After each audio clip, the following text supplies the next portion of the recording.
This is Amsterdam. Canals cutting through it like veins, narrow houses leaning over the water, barges moving goods in every direction. It looks like any other charming European city today, a place you visit for the tuples and the museums. But about 400 years ago, this exact place was the most powerful economic engine on Earth. Not Rome, not London, not Beijing, Amsterdam.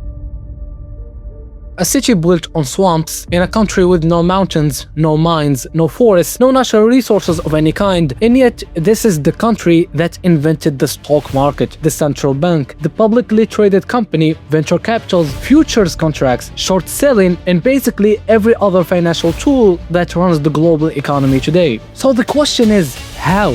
This is not a story about a country that was naturally gifted and destined for greatness. This is a story about a country that had absolutely nothing and was forced to outthink everyone else just to survive.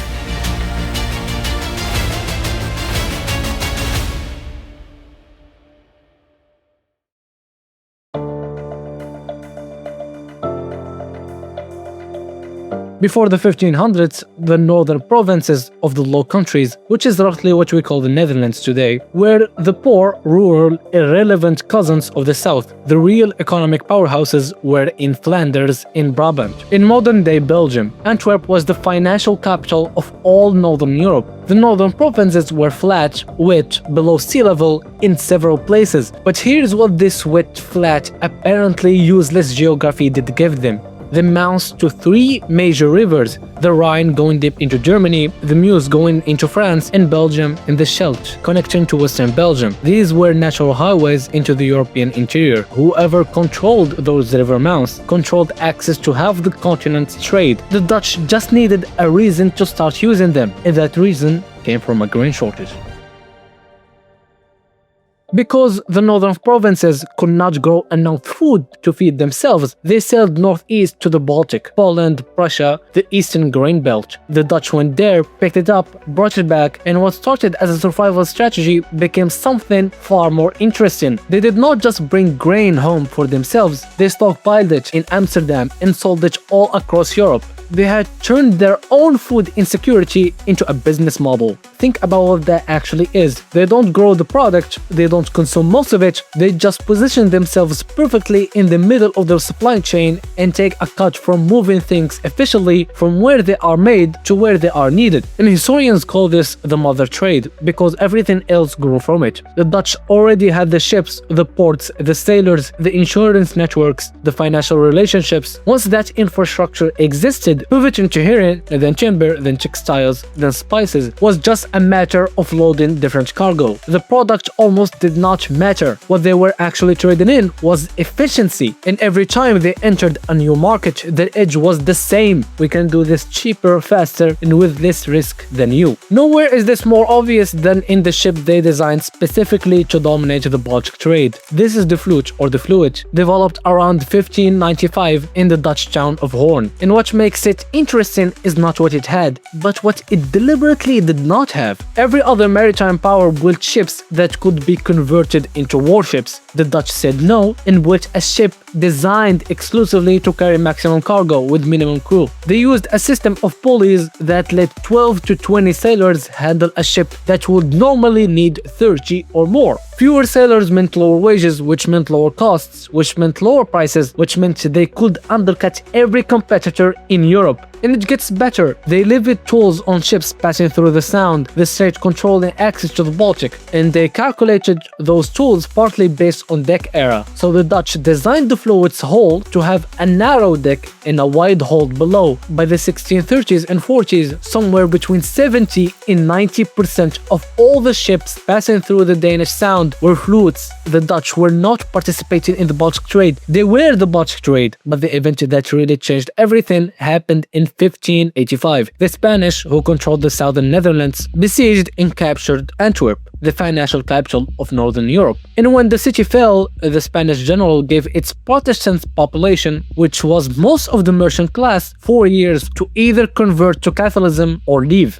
They left. Half the city's population packed up and left north. Most of them went to Amsterdam. Think about what just arrived. The best merchants, the most experienced financiers, the most skilled craftsmen and textile workers in all of Northern Europe, all in one wave, Historians estimate the Antwerp migration alone increased Amsterdam capital stock by about 50% in one generation. And then, to make absolutely sure Antwerp couldn't recover, the Dutch blockaded the Scheldt River, Antwerp's access to the sea, and kept it in place for the next 200 years until 1795. They did not just receive the refugees, they strategically strangled the source city. By the early 1600s, Amsterdam had become the node through which goods from everywhere in the world were sorted, processed, and redistributed. And now, with all of this capital and infrastructure in one place, the Dutch looked at the Asian spice trade. But sending ships to Asia was a completely different scale of a challenge. A single ship cost roughly 100,000 guilders to outfit. Round trips took about 2 years, and during the pioneer years, more than 20% of ships sent to Asia were lost. No individual merchant could absorb that kind of risk. The old system of funded voyages simply broke at this scale. So in 1602, the Dutch government forced all competing merchant groups to merge, and what came out of that merger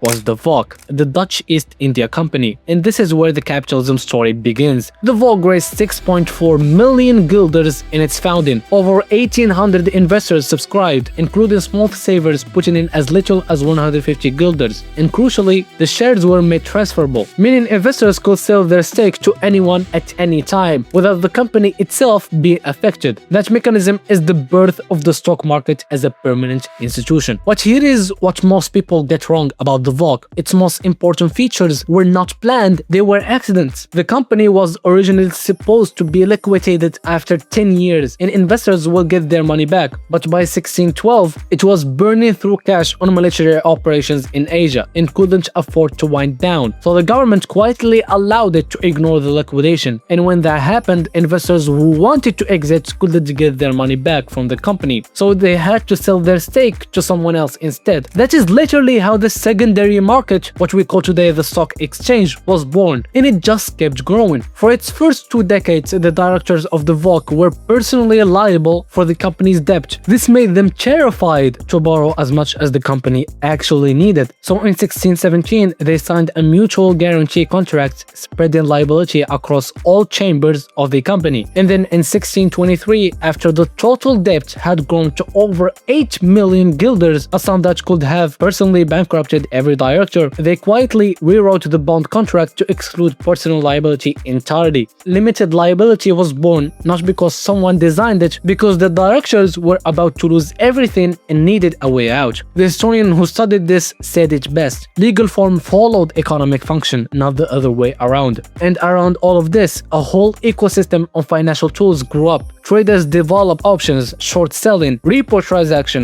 In 1609, a group of 10 merchants staged the world's first coordinated bear raid, deliberately selling shares short to force the company to change its policy. And investors began using VOC shares as collateral for loans on Amsterdam's money market, because for the first time in history, there was an asset with a daily price that could be sold instantly and whose ownership could be verified by anyone. Interest rates across Amsterdam's money market dropped from 8% in 1600s to below 5.5% by 1620, during a commercial boom where demand for capital was rising. Underneath all of this was the Wissel Bank, the Bank of Amsterdam. Founded in 1609, Amsterdam at the time had hundreds of different currencies circulating from dozens of different countries, all of with different weights and values. Every transaction involved arguing about what the coin were worth. The Wissel Bank solved this. Deposit your missing foreign coins, receive in return a standardized credit unit, the Bank of Guilder. Adam Smith, writing over 150 years later, was still describing it admirably as the closest thing to a perfect payment system. What he was describing is essentially digital settlement the Dutch had it in 1609.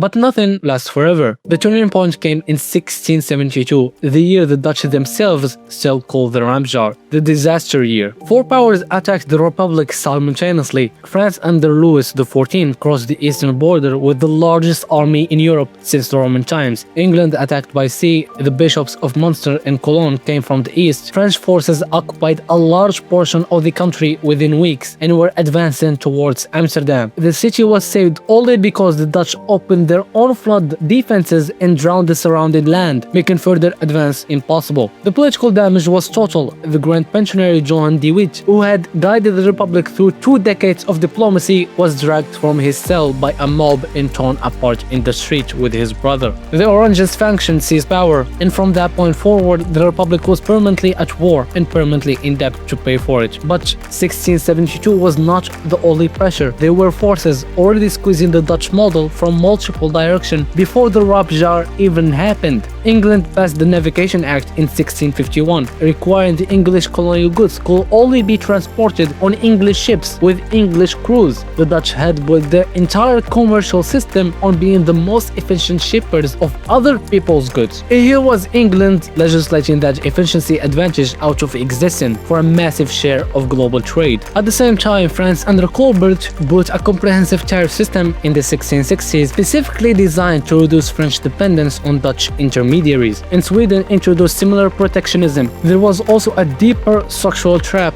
that the academic work on this period makes very clear. Dutch wages were the highest in Europe throughout the Golden Age. For a long time, this was a feature. It attracted skilled labor, sustained demand, reflected genuine productivity. But after 1660, wages became rigid downward, and so Dutch manufacturing costs stayed permanently high at exactly the moment when English and German producers were learning to undercut them on price. You cannot outcompete a country 10 times your size on cost when both countries now have access to the same financial technology. And here is the final irony. The same financial system the Dutch invented to fund productive commerce eventually turned against them. As profitable domestic investment became harder to find, Dutch capital flowed not into new industries but into government bonds and foreign assets. A class of rentiers emerged, wealthy families living entirely off interest payments from state debt, and this class had every political interest in protecting the status quo. The Republic became a machine for servicing its own war debt.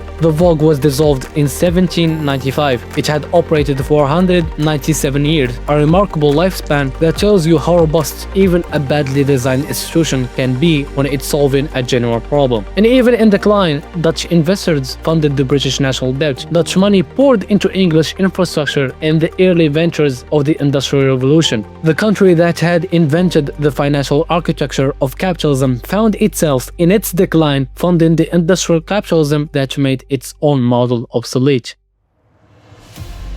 What the Dutch Republic built between roughly the 1600s and the 1700s was not just a commercial empire, it was the prototype for how the modern world organizes money. Every publicly traded company, every stock exchange, every central bank, every futures market, every derivative instrument that moves through the global financial system today traces its intellectual lineage back to a small, wet, resource-poor country that had a grain shortage and no other options. And the thing worth sitting with is that the Dutch did not invent capitalism by sitting down and designing it. They invented it by being forced to. By having no army powerful enough to conquer markets, they had to outprice everyone. By having no natural resources, they had to become the most efficient middleman in the world. By having no way to fund Asian voyages individually, they had to pool risk across thousands of investors. By having no way to let investors exit the company, they accidentally created the stock exchange. Constraint is the mother of invention, and nobody in human history proved that better than the Dutch.